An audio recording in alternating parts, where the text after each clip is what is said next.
시편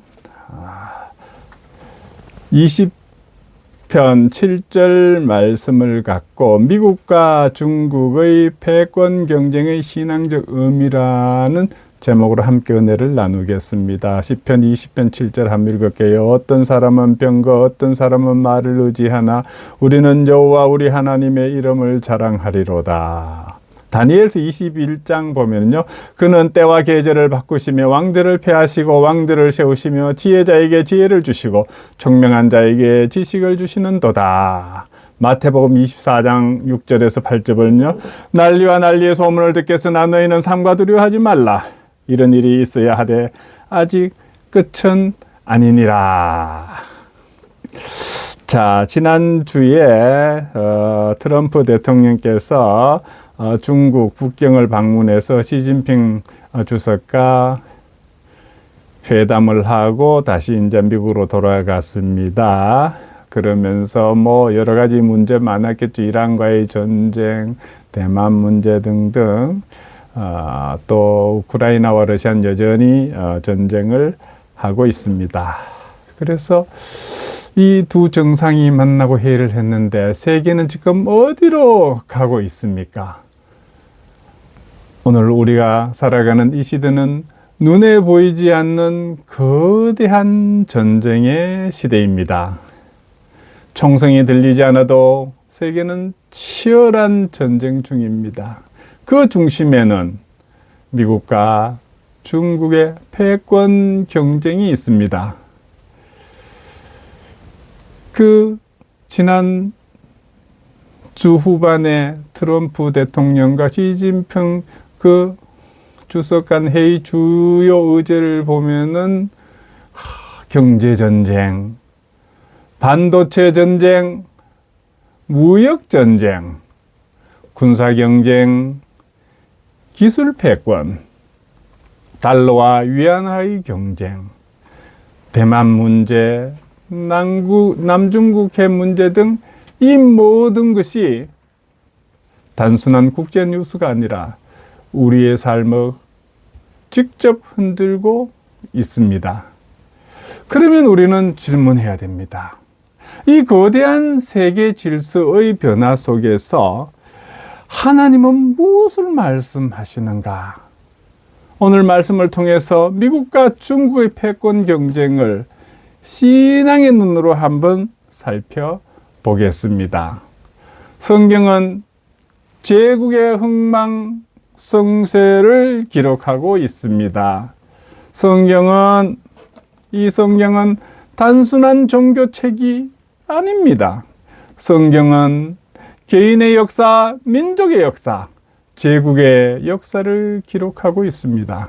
성경 속에는 애굽이 나오죠. 아수르 제국이 나오죠. 바벨론 제국, 페르시아 제국, 헬라 제국, 로마 제국이 등장합니다. 하나님은 제국의 흥망성쇠를 통해서 역사를 이루어 나가고 계십니다. 하나님은 왕들을 세우시고 폐하시기도 하십니다. 다니엘서 2장 21절에 보면요, 그는 때와 계절을 바꾸시며 왕들을 폐하시고 왕들을 세우시며 라고 하고 있습니다. 세상은 말합니다. 강한 나라가 세계를 지배한다. 그러나 성경은 말합니다.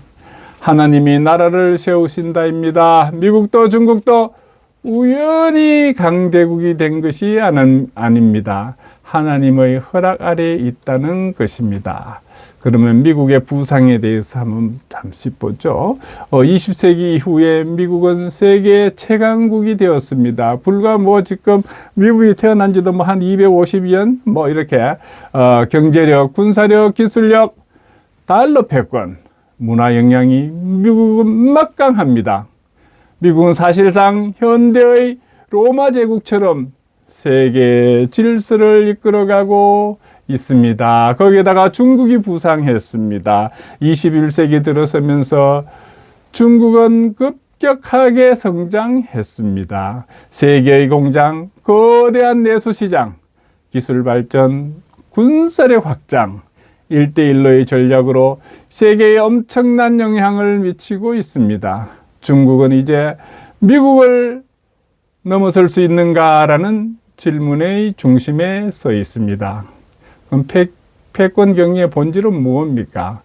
겉으로는 무역 문제, 반도체, 대만 문제처럼 보이지만요, 본질은 누가 세계 질서를 주도할 것인가인 것입니다. 이것은 단순한 경제 문제가 아니라 문명과 가치의 충돌인 것입니다. 문명과 가치의 충돌인 것입니다. 그러면 우리 인간은 왜 패권을 원하는 것입니까? 성경은 그 뿌리를 말하고 있습니다. 창세기 11장에 그 바벨탑 내용에 보면요, 인간은 우리 이름을 내자라고 말하고 있습니다. 패권의 뿌리는 바로 그 교만, 통제 욕망, 또 하나님 없이 높아지려는 그 마음인 것입니다. 우리 바벨론에서 교훈을 얻을 수 있죠. 느부갓네살은 이렇게 말했죠. 이 큰 바벨론은 내 능력으로 세운 것이 아니냐라고 말했습니다. 그러나 하나님은 그를 낮추셨습니다.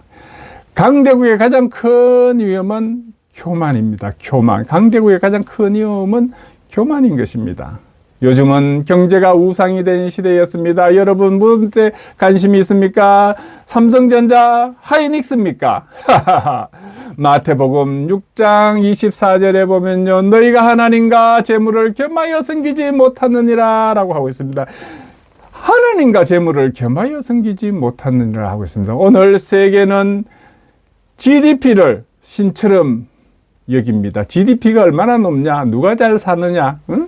또 경제 성장률이 곧 구원처럼 여겨집니다. 경제가 성장되고 있느냐? 그러나 성경은 말합니다. 경제는 구원이 아닙니다. 경제는 구원이 아닙니다. 전쟁 없는 전쟁이 지금 얼마나 많이 일어나고 있습니까? 예수님은 말씀하셨습니다. 마태복음 24장 6절에 보면요, 난리와 난리 소문을 듣겠으나 라고 있습니다. 난리와 난리 소문을 듣겠으나, 우리 난리와 난리 소문을 지금 두고 보고 있지 않습니까? 러시아, 우크라이나, 이란, 이스라엘, 미국, 하마스, 헤즈볼라, 파키스탄, 아프가니스탄, 또 저 모로코 밑으로 가면요, 사헬 지역이 있어요. 거기에도 전쟁이 지금 막 일어납니다. 그거는 아프리카라는 거는 우리 관심 없었는데 오히려 거기서 사람들이 더 많이 죽고 있습니다. 그래서 난리와 난리 소문을 우리 듣고 있습니다. 오늘의 전쟁은 총만의 경쟁이 아닙니다. 경제, 제재, 기술 봉쇄, 금융 악박, 정보전 등의 이것도 전쟁입니다.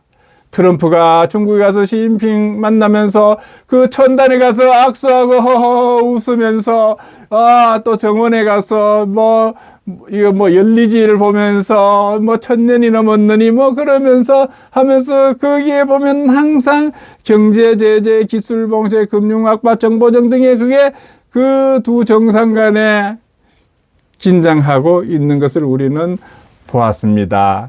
그리고 시진핑이가 가장 관심 있는 게 뭐였습니까? 트럼프한테 대놓고 얘기하지 않습니까?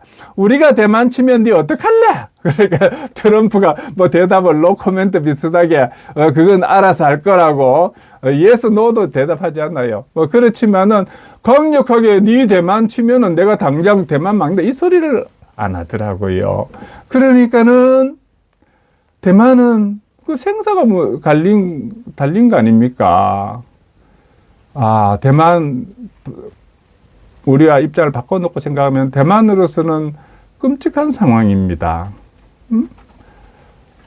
트럼프가, 대만은 치면은 나와 전쟁하는 거야, 이렇게 대답해 줄 줄 알았는데, 트럼프는 그냥 구렁이 담 넘어가듯이 답하지 않고 넘어가니까는 참 대만으로 심각한 겁니다. 대만 문제입니까? 그게 또 바로 우리 옆에 문제 아닙니까? 그죠? 그래서 대만 문제는 미중 갈등의 핵심인 것이죠. 이곳에서 충돌이 일어나면은 세계 경제 전체가 흘립니다. 이 작은 섬 하나가 세계 질서를 흔드는 이유는 패권이 걸려있기 때문입니다. 또 대만이 만약에 중국에 복속된다면은요, 우리 석유 이번에 호르무즈만 막혀도 우리가 지금 기름값이 2,000원이 높아가고 있지 않습니까? 그러면 대만이 중국에 속하게 되면 우리 그 옆으로 기름을 갖고 올 수가 없습니다. 남중국해가 완전히 우리가 봉쇄되는 겁니다. 그래서 그 대만만의 문제가 절대 아닙니다. 바로 그게 우리의 문제입니다. 그 작은 섬 하나가 세계 질서를 흔드는 이유는 거기에 미국과 중국의 패권이 걸려있기 때문에 그렇습니다.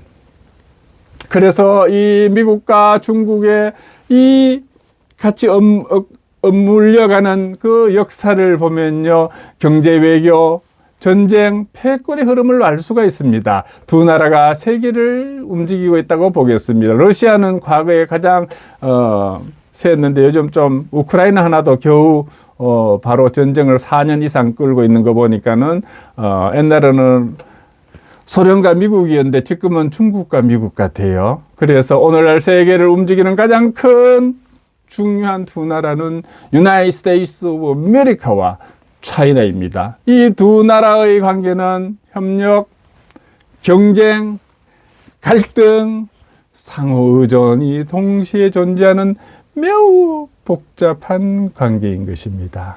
경제적으로는 서로 깊이 연결되어 있고 군사적으로는 긴장 관계에 있습니다. 이 관계를 이해하려면 역사를 함께 살펴봐야 합니다. 19세기 미국의 중국 진출에 대해서 보면요, 19세기 미국은 청나라와 무역을 시작했습니다. 당시 주요 품목은 차, 자동차가 아니고 마시는 티, 차, 비단, 실크, 도자기 등이었습니다. 당시 미국은 영국처럼 식민지 지배보다는 무역 확대에 관심이 있었습니다. 특히 오픈도어 팔리시, 즉 문호개방 정책이죠. 이 문호개방 정책을 통해서 중국 시장 접근을 원했습니다. 옛날에 청나라 때 리용장이 그랬어요. 과거 제국은 보면은 식민지를 할 때 쳐들어와 갖고 군대 주둔하면서 통치를 했는데 미국은 와갖고는 조약 하나만 하자. 그러고는 조약을 하니까는 군대고 뭐고 싹 철수해버리고 선교사하고 무역하는 상인들만 남기로 가더라는 거예요. 희한하다. 사인하자 그래 놓고는 와서 통치도 하지 않고 그냥 선교사와 그냥 무역하는 상 남겨놓고 싹 빠지더라는 거예요. 리용장이 참 이상하다, 미국은. 그렇게 생각했답니다. 그래서 미국은 직접 가서 통치하는 것보다는 선교사와 무역 상인을 남겨놓고 선교와 교육을 했죠. 20세기 초에 미국은 중국의 선교사, 학교, 병원을 많이 세웠습니다. 우리나라에 와서 한 거하고 똑같죠. 그죠? 기독교 선교와 교육은 중국 근대화에 큰 영향을 줬습니다. 우리나라와 똑같아요. 대표적으로 영경대학이 북경대학 전신 아닙니까? 영경대학, 병원 선교, 의료교육 등이 있습니다.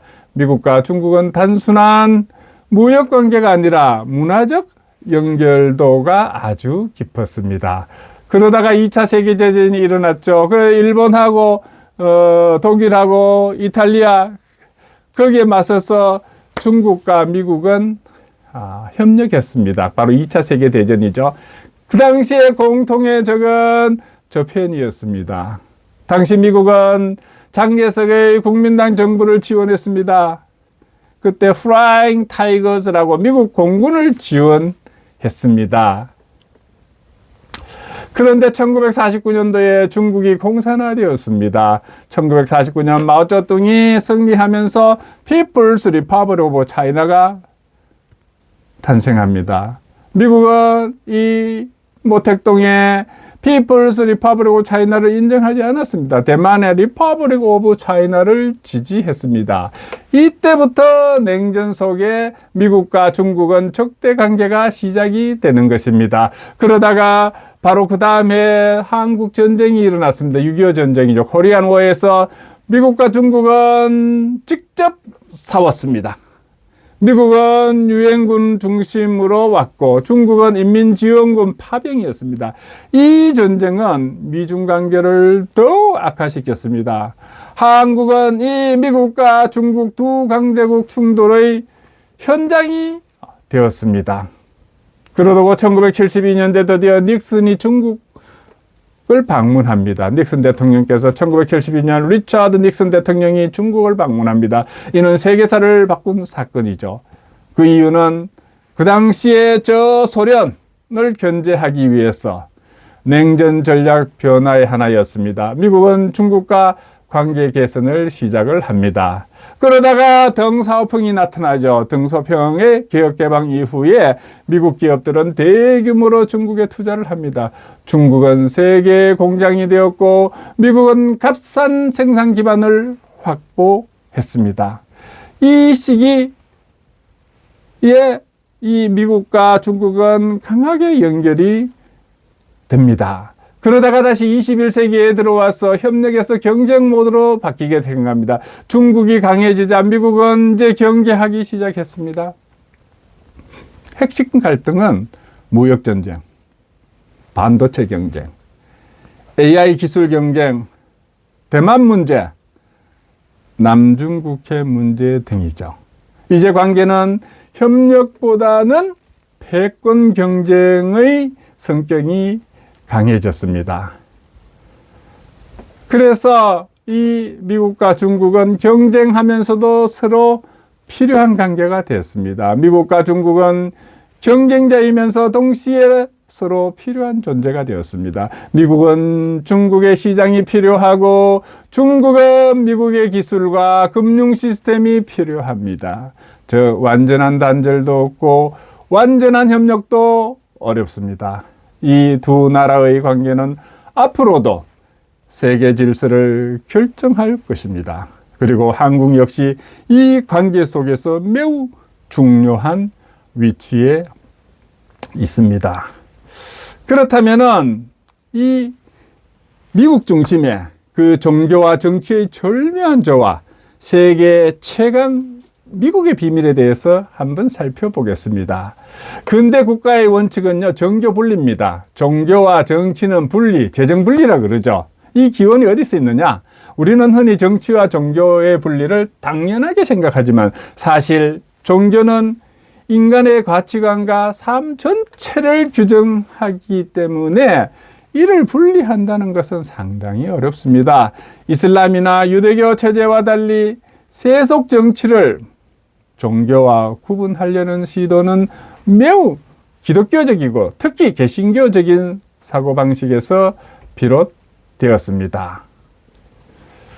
미국이 어떻게 탄생했습니까? 영국 청교도들이 메이플라워를 타고 왔지 않습니까? 이때 메이플라워 서약과 세속 공동체가 탄생하게 됩니다. 1620년도에 신대륙에 도착한 청교도들은 그 신대륙에 발을 내리기 전에 배에서 메이플라워 서약을 맺었습니다. 청교도들이 이제 새로운 땅이 왔으니까 우리 여기서 서약을 하나 맺자 합니다. 놀라운 점은요, 이 청교도들이니까 당연히 정교를 찾아 떠나왔죠. 이들은 종교 공동체 국가를 만들 줄 알았는데 종교 공동체 국가가 아닌 시민 정치 공동체, Civil Body Politics를 결성하기로 약속했다는 점입니다. 이는 종교적 목적을 위해서 세속 국가를 도구로서 먼저 세운 획기적인 사건입니다. 종교적인 목적을 위해서 세속 국가를 도구로서 먼저 세운 획기적인 사건이라는 거죠. 그러면서 칼뱅주의가 나오죠. 칼빈주의라고도 하는데 이 칼뱅주의의 특징은요, 국가와 교회의 이중 구조인 것입니다. 칼뱅주의는요, 교황청과 같은 별도의 종교 국가를 인정하지 않는 대신에 세속 국가 안에서 종교적 목적을 달성하려고 했습니다. 종교와 세속이 서로 침범하지 않으면서 절묘한 긴장과 균형을 유지하는 체제를 고안했는데 이것이 현대적 의미의 종교 분리의 근간이 되었습니다. 그래서 이 뉴 잉글랜드 방식이 있는데 뉴 잉글랜드 방식의 통치가 나오는데 존 커튼이라는 분은 하나님이 교회와 시민사회라는 두 개의 행정부를 임명했다고 보았습니다. 목사는 관직을 가질 수 없고 관료는 목사직을 겸할 수 없게 해서 그 영역을 철저히 구분했습니다. 하지만 시민사회의 법률은 청교도적 가치를 지키기 위한 외적 거버넌스 역할을 수행했습니다. 그리고 프랑스 귀족 알렉스 토크빌이 본 미국의 민주주의는요, 종교와 자유의 결합인 것입니다. 프랑스 귀족 알렉시스 토크빌은 미국을 관찰하면서 유럽과 다른 점에 주목했습니다. 유럽에서 종교와 자유는 대립관계였어요. 종교와 자유, 우리 자유자라는 자유는 대립관계였어요. 미국에서는 종교정신과 자유정신이 하나로 뒤덮여 훌륭하게 결합되어 있었습니다. 이 미국인들에게 기독교와 자유는 떼어놓을 수 없는 개념이었습니다. 여러분, 베스트팔렌 조약을 아시죠? 1610년에서 1618년부터 1648년까지 유럽에서 특히 독일 이쪽 종교전쟁이 일어났어요. 가톨릭과 개신교 간의 전쟁이죠. 30년 동안. 그래서 1648년 이제 이 신구교 전쟁을 마무리하면서 베스트팔렌 조약이 맺어집니다. 그러면서 유럽은 처참한 종교 전쟁 끝에 군주의 종교가 그 나라의 종교가 된다는 이 베스트팔렌 조약을 이 군주의 종교가 그 나라의 종교가 된다는 것은 군주가 임금 왕이 내가 가톨릭이라 그러면 그 나라는 가톨릭 국가가 되고 개신교라 그러면은 개신교가 되는 겁니다. 바로 이것이 베스트팔렌 조약이었어요. 이로써 세속 군주가 종교보다 강력한 권한을 갖는 중앙집권적 근대 국가가 형성되기 시작했습니다. 이는 국가가 교회를 통해서 개인의 일상을 통제하는 기제로 작용하게 됐습니다. 그렇게 나오다가 이제 막스 베버 아시죠? 막스 베버의 분석에서 일상으로 들어온 수도원입니다. 막스 베버는 이 칼뱅주의가 과거 수도원에 갇혀있던 금욕주의를 시장 바닥으로 끌어내었다고 분석합니다. 막스 베버 그러면 이 자본주의 정신하고 그거 한 거지 않습니까? 청교도 정신 책을 썼지 않습니까? 저 개신교 신도들과 가톨릭 신도 나라가 뭐 이렇게 발전하는 게 다르잖아요. 영국 그 보니까 그 이유가 뭔가 그렇게 해서 그 유명한 책을 썼죠, 그죠? 그래서 이 막스 베버의 분석에 의하면 개신교는 개인의 도덕, 위생교육 등 삶의 미시한 부분까지 규율과 기강을 강조했습니다. 이러한 철저한 자기 통제가 근대 시민의 전형을 만들었습니다. 그래서 시각적 문화적 차이가 있습니다. 가톨릭 대 개신교의 종교적 차이는요, 문화로도 나타납니다. 화려한 스탠드 글라스와 예복을 강조하는 가톨릭과 그것과는 달리 뉴 잉글랜드의 교회는 장식이 없는 하얀 목조 건물과 검은 옷을 고집했습니다. 이러한 금욕주의는 음식 문화에도 영향을 주어서 미식보다는 절제와 신령을 중시하는 문화를 형성했습니다. 그래서 이 개신교가 발달한 나라에 가면은 맛있는 음식이 없습니다. 멋있는 스탠드 글라스 성당이 없습니다. 그러나 이 가톨릭 세계에 가면은 2026년이네요. 제가 스페인 바르셀로나에 갔더니 가우디 성당, 파밀리아 가족 성당이죠. 가우디가 1926년에 그거를 완성 못하고 돌아가셨는데 지금 100년 2026년 완공을 목표로 제가 갔을 때도 공사하고 있었습니다. 가보니까 안에 엄청납니다. 화려하고 뭐 이렇게 했는데 너무 아름다워요. 그 가우디 성당만 그렇습니까? 세비야에 갔더니 그 성당의 우람함과 엄청납니다. 유럽을 돌아다니면 성당들이 엄청나죠. 그런 가톨릭에는 그런 멋있는 건물과 또 이 교황이라든가 이거 복장이 다르지 않습니까? 그런 것 좀 화려하게 하는데 개신교는 그렇지 않습니다. 검소하게 건물도 그냥 단순하게 짓고 그랬습니다. 바로 이 개신교의 영향을 받은 우리 한국 근대화의 토대는 뭡니까? 미국 선교사들의 역할을 보면은요, 조선 말에 국가 기능이 마비된 그 상황에서 들어온 미국 선교사들은요, 뉴 잉글랜드의 청교적 모델을 이식했습니다. 우리 중국에서 한 것처럼 학교를 세우고 병원을 세우고 고아원을 세워서 민중을 구제하고 교육한 것은 개신교의 특유의 일삼계획과 효율 세우기의 일환이었고, 이것이 대한민국 건국과 근대화의 중요한 토대가 되었습니다. 결론적으로 이 자유민주주의 공화국의 기원으로 결국 우리가 오늘날 누리는 이 자유민주주의 공화국 체제는요, 미국의 잉글랜드 청교도들이 고안한 종교와 정치의 절묘한 공존에 큰 빛을 지고 있습니다. 종교의 자유와 개인의 자유를 동시에 누리는 이 체제의 원형을 이해하는 것이 바로 우리 한국인의 탄생을 이해하는 핵심이 되는 것입니다. 우리 한국은 어디에서 있습니까? 대한민국은 미국과 중국 사이에 있습니다. 안보는 미국, 경제는 중국이라고, 안미 경중이라는 말이